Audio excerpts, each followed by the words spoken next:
All right, hello and welcome to this training. As you can see from the title, what we're going to be covering today is how to rewire your brain. And as you can see from the overview, what we're going to be talking about more specifically is first, addiction to distraction, the void loop, focus state engineering, input discipline mastery, the review, and your action items for the day or the next few days. So without further ado, let's talk about addiction to distraction. So you're not necessarily lazy, you're just overstimulated. And that overstimulation is what's killing your ability to actually think straight, finish anything, or even care about your goals. Every time you get bored and open Instagram or scroll YouTube, check text mid-task, or click into another tab for no reason, you're actually training your brain. You're literally rewiring your nervous system to require novelty in order to stay conscious. And over time, you lose the ability to stay with anything longer than 30 seconds unless it's entertaining, novel, or addictive. And you've conditioned your mind to be unfocused. That means you can condition it to be focused again, but only if you stop feeding the monster. You're not addicted to your phone, you're addicted to the interruption. It's not about the content anymore. It's more about the micro hit of dopamine you get every time you switch your attention. And that tiny internal rush from actually checking, refreshing, swiping, it's not necessarily harmless. It's programming your baseline. When that stimulation disappears, your brain panics, so you chase another hit. Not because it's fun, but because you've forgotten how to not chase. And so the real addiction is the inability to be bored, which is also the inability to think. Multitasking isn't just ineffective, it's really wrecking your neural circuitry. You're not doing 5 things at once, you're more so doing one thing pretty badly 5 different times in a row. And every switch between tasks costs you time, energy, and cognitive sharpness, and it bleeds your performance. After every distraction, your brain takes 20 minutes to fully refocus. Stack that up across a day, and you lose hours. This is why you feel scattered all the time. You're not broken or something like that. You're just split. So if you want to fix your focus, you have to reset your nervous system. Try this. Leave your phone in another room. No exceptions. Set a timer for 4 hours. You'll probably get itchy, fidgety, bored, and your brain will scream at you to check something. That's the signal you're doing it right. This isn't necessarily supposed to be punishment, it's supposed to be recalibration. You're teaching your brain how to regulate itself again. After a few days, the itch will fade and you stop checking reflexively. You begin thinking again. You need to see how deep the rabbit hole goes, so start tracking it. Use a 30-minute interval grid from 1 a.m. to midnight. Fill in what you actually do every half an hour. At first, it will feel tedious, and then it becomes uncomfortable. You'll see how much time you actually waste, and you'll start catching the loops, the dopamine spirals, the pointless filler that makes you feel busy but leaves you with nothing. Once you see it all on paper, the illusion will start collapsing. You stop lying to yourself. Now, this isn't about being perfect. It's about becoming dangerous again. Your power comes back the moment you can hold attention on one hard thing for 3 hours without breaking. And that's what builds mastery. That's what makes you powerful. And strangely enough, that's what gives you peace. Deep work isn't just productive, it's meditative. And so if you want to stop feeling lost, you have to stop living in 100 directions. You need to become the kind of person who finishes things. You don't need more willpower. You need fewer decisions. And so take away the options. One browser tab, no phone, clear space, no excuses. Give your brain no space to run.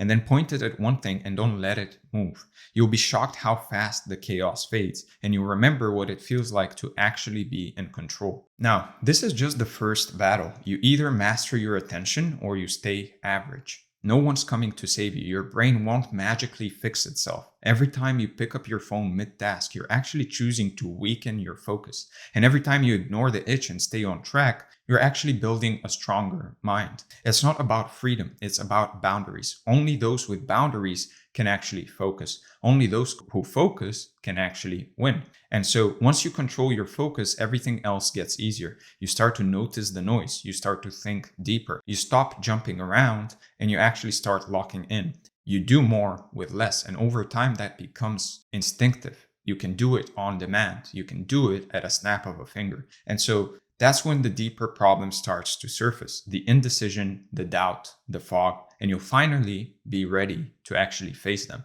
So let's talk about the void loop. Have you ever felt like you want to do something big with your life, but every time you sit down to start, you end up just basically staring? That's the void loop. It's not obvious at first. You still want success, you still have ideas, you still consume content that motivates you, and watching productivity videos, journaling about your goals, or even building Notion dashboards feels like work. It really isn't. You convince yourself that you're prepping, researching, organizing, and in reality, you're just circling the runway. You're stuck in idea mode, dreaming without doing. That's the void loop. It's seductive because it feels responsible, it feels productive, but in reality, it just kills momentum. You don't know what to do, and that not knowing freezes your entire system. Most people aren't lazy, they're just paralyzed. They want to move, but they don't know where to aim. And so you want freedom, but you don't know what kind. You want purpose, but you haven't defined it. And because you haven't picked something, everything feels urgent. So you do nothing. You loop endlessly between options. Should I build this or that, or maybe switch paths entirely? The longer you loop, the harder it gets to act. You don't just lack direction, you lack definition. If someone asked you what exactly you're building this year, would you have a crystal clear answer? That's my question to you. Most people's goals are blurry. I want freedom, I want to be rich, I want to help people. Those aren't goals. Those are more so slogans. And you can't move forward until your goal is sharp enough to cut through distraction. What you build is a reflection of who you believe you are. If you're foggy on that, your output will be foggy too. Until you can get crystal clear on exactly what you want, you won't be able to build anything. And so there's a concept in optimization theory called a local minimum. And it explains why people actually stay stuck, even when they're technically doing something. So imagine a mountain range. A local minimum is basically a dip between the two peaks. And you can see that on the image. It's not the bottom of the world, but it's also not the summit. It's just a comfortable low point that feels safe. And you might have a decent job, a working business idea, a little traction, enough to say that you're on the right track, but not enough to feel truly alive, fulfilled, or sharp. Because you're not failing, you assume you're progressing, but you're not. You've settled into a dip. You've made a home in the trench. And so the only way to reach the global maximum, which is the real result you're after, is to climb out of the dip. Which means short-term discomfort, sacrificing good for great, letting go of what's working just enough to pursue something far more powerful. And that's exactly what the void loop manipulates. It convinces you to stay where it's not that bad. You tell yourself you're thinking things through, being smart, not rushing, figuring it out, but really, you're hiding from the hill. Deep down, you know climbing out means pain. It means making a decision that might not work. It means action without immediate feedback. So instead, you loop, you wait for a sign, you tinker with tasks that give you the illusion of movement, and you build little wins inside the dip, refining your Notion system, designing logos, watching business content, and convince yourself that because you're doing something, you're on the way up. You're not. You're just making the dip cozier. And you stay in the dip because choosing a new path feels riskier than staying still. That's the trap. The longer you sit in not bad, the harder it gets to chase great. And when you don't commit to one direction, you end up chasing 5 small hills and conquering none. The antidote to the local minima is intentional discomfort. You have to deliberately climb out, pick a path, burn the others, take action that feels slightly unsafe but aligned. And that's how you exit the void loop. You're not confused or behind or broken. You're simply stuck in a local minimum. And the only way out is up. Sharp decisions, real risk, recommitment to a single specific powerful trajectory. And once you do that, the climb begins. Momentum returns, direction reappears, and clarity stops being something you chase and becomes something you earn. And so the only way out of the void loop is to pick a target, any target. Sit down, stare at the wall, and ask yourself, what do I actually want to build over the next 12 months? Don't try to be impressive. Don't copy what others are doing. Just get brutally real with yourself. Pick something and decide it's worthy of your time, even if it's not perfect. You'll refine it later. And once you name the outcome, your brain starts generating paths. Without the outcome, it just spins. And so once you know the outcome, you need a path that gets you there. Break the big goal into small moves. Don't overcomplicate this. Start with the end result and ask yourself, what does it look like when it's done? Now work backwards from there. Turn the backward path into steps small enough that you could do one today without actually needing permission, tools, or any perfect conditions. And when the steps are visible, progress becomes inevitable. You just move one brick at a time. Confusion hates clarity.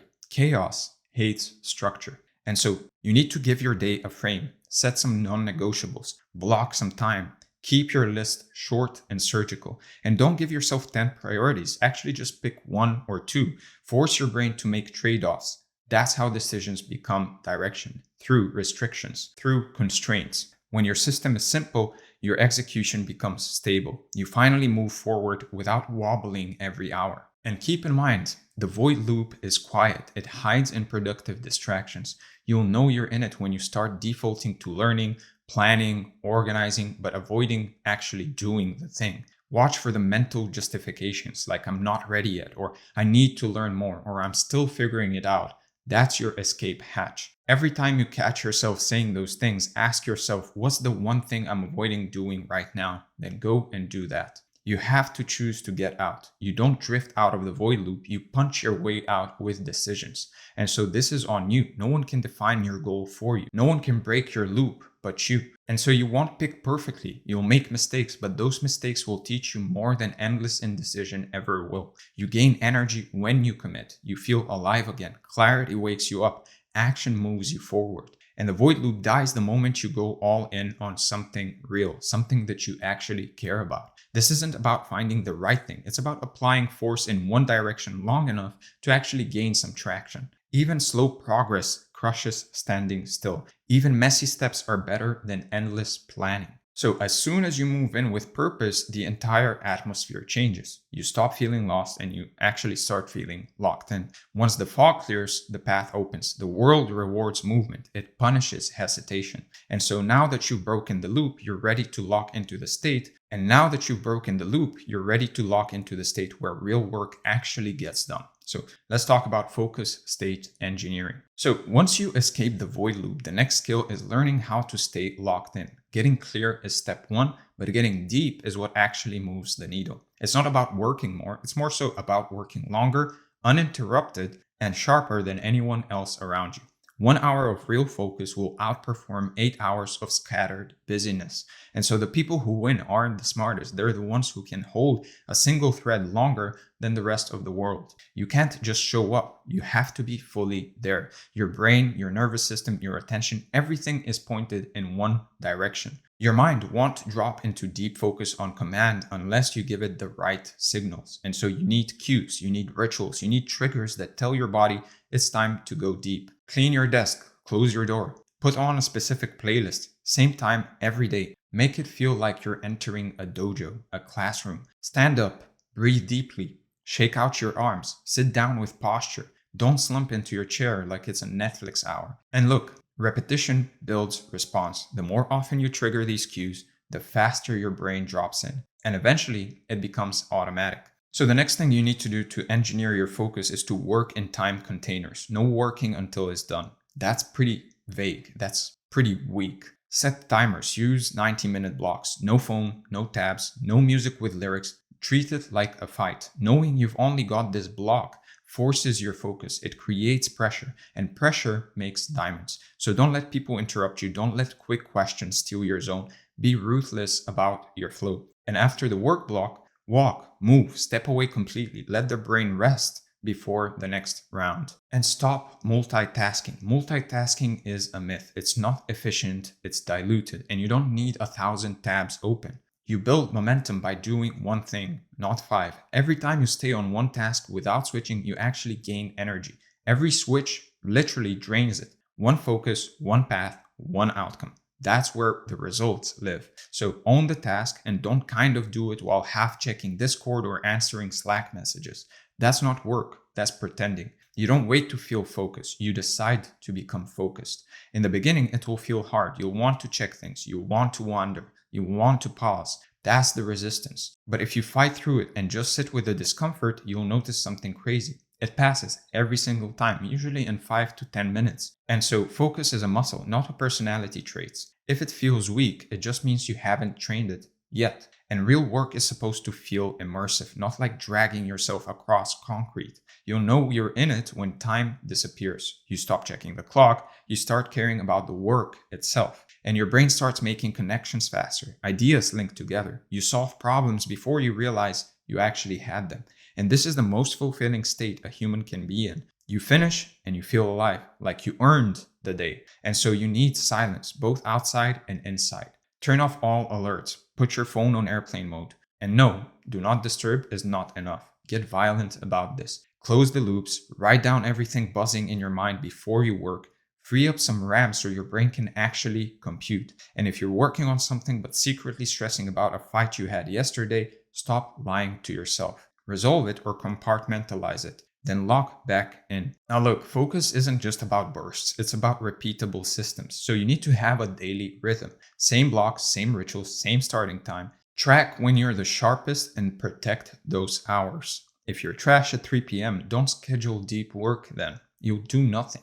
Don't fight your biology. Do it every day, even when you don't feel like it, especially when you don't feel like it. That's when it builds character. Once you master one block of deep work, start stacking them. Start with one focused hour, then 2, then 3. Soon your normal will be what used to feel impossible. You'll notice your results compound because now you're not just working, you're actually creating output that actually moves the needle forward. And so that's how you separate. Most people dabble, you execute. Most people dabble, you build. Focus makes you calmer, sharper, more grounded. When the outside world is chaotic, your internal world doesn't have to be. That quiet mental control isn't just a productivity edge, it's a superpower. And now you're finally in a position to protect it by actually fixing the final variable that ruins most people's execution before it even begins. So let's talk about input discipline. So you can't build a sharp, focused, consistent mind if the fuel you're feeding it is trash.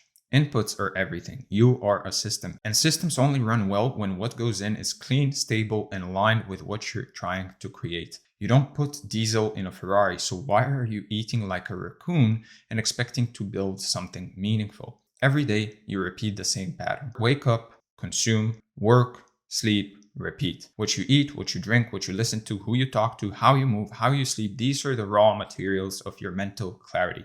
Garbage food leads to foggy thoughts. Too little sleep leads to zero patience. Loud music first thing in the morning spikes your cortisol and kills your morning focus. It's all connected. You can't afford to wing it anymore. If you want to go anywhere serious, your body and brain have to be treated like sacred equipment. Focus, energy, emotional regulation, consistency, these don't just happen. They are consequences, direct results of how you treat yourself. Your diet isn't just about looking good. It's about whether or not you can actually hold a coherent thought. So try this. Eat 2 clean whole food meals a day. No sugar, no processed carbs, high protein, clean fat. Track how clear your thinking will get by day 3. Blood sugar spikes lead to mental crashes. You go from motivated to foggy in literally 45 minutes or less. Eliminate the spike and you eliminate the crash. A clean diet gives you a long, steady burn of mental energy. You stop thinking about snacks and start thinking about your goals.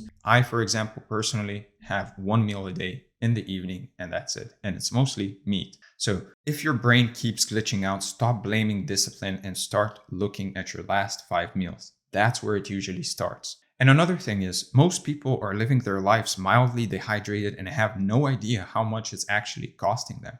Your brain runs on electricity, and that electricity depends on hydration. No water equals poor conduction, which means slower signals. If you're not drinking 2 to 3 liters of water per day, you're basically walking around like a glitchy Wi-Fi signal. Add electrolytes, sea salt, or even lemon water in the morning, and you'll feel your brain click into gear faster than coffee ever could. Now, keep in mind, caffeine isn't the problem. It's your relationship to caffeine that's the problem. Slamming 400 milligrams the moment you wake up before even hydrating, that's not strategy, that's desperation.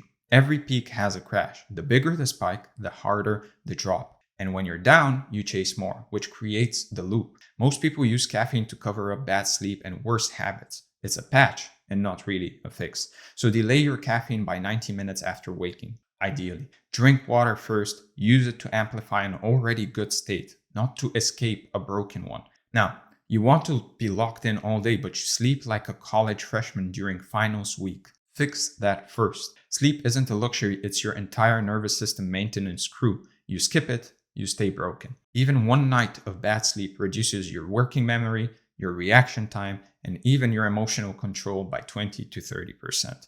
So focus is a muscle. Muscles need recovery. Burn out your focus too long without rest and you'll be useless within days. Get off screens 60 minutes before bed. Go dark, cold room, no noise. Make sleep non-negotiable and watch how fast your productivity spikes. Now, the next thing is movement. Still body means a still brain. You weren't built to sit for 12 hours straight and then wonder why you feel like crap. Your brain thrives on blood flow. Lifting weights, walking outside, doing breath work. It's not about fitness, it's about oxygen. The more you move, the more you create internal momentum. You feel sharper, more alive, and more activated. Movement clears mental residue. You don't need more motivation, you just need 10 minutes of fast walking in the sun. That alone can reset your state. The next thing is noise. What you consume with your ears is as powerful as what you consume with your mouth. If you wake up and immediately hear the chaos of news, random social media voices, or low quality music, you've polluted your mental space before the day even started. So start your day in silence or with calm music or with audio that reminds you of who you are and what you're building. Prime your mind, don't pollute it. Garbage in, garbage out. You can't expect elite level execution when your morning soundtrack is emotional noise and gossip from people who aren't doing anything. Now, the next thing is your environment. Your space reflects your mind. A messy desk equals a messy mind. Visual noise actually causes friction. That little distraction adds up to major loss over time. So build a space that signals focus, remove the junk, organize your tools, create visual stillness so your brain can actually relax into the work. Make your workspace somewhere that commands performance. That way, every time you sit down, your mind knows it's time to hunt. You don't need to become a biohacker monk. You just need to stop operating like a child with no rules. One clean meal, one deep sleep, one workout, one hydration protocol repeated daily will outperform all the hacks in the world. No more blaming fatigue on burnout or lack of discipline when you're feeding yourself junk, sleeping 5 hours, and wondering why your brain feels like sludge. You don't rise to the level of your goals. You fall to the level of your inputs. And now you've got the foundation, which means it's time to bring all of it together. You've basically rewired your inputs. You've built real focus, you've chosen direction, and now it's time to lock all of it into a system that runs every single day without fail. And that's on you. So let's talk about the review. We talked about the addiction to distraction. We talked about the void loop. We talked about focus state engineering. We talked about input discipline mastery. And finally, your action items for the day or the next few days. First, track every 30 minutes of your day for the next 7 days and write down exactly what you do in each time block without skipping. This will reveal the invisible time wasters, autopilot loops, and fake productivity rituals that are keeping your brain fried and fragmented. Next, pick one goal, not 5, not 3, just one, and define it in one simple sentence. Then break it down into steps, then break one of those steps into a task, then do it today. That simple chain will break the void loop forever. Next, fix your inputs. No caffeine before hydration, no sugar during work blocks, no screens before bed. Walk in sunlight every single day. Lift something heavy, sleep 8 hours minimum, eat clean twice a day. Your brain won't be able to stay sharp if the engine running it is neglected. So start acting like your mental clarity is something worth protecting, because it really is. With that being said, I hope this brought a lot of value. If it did, make sure to let me know in the comments. Make sure to give this video a like, subscribe to the channel for more, join the free community from the first link in the description, or if you want to work with me directly, click on the second link in the description and book a call. With that being said, thank you for being here, and I'm going to see you in the next one.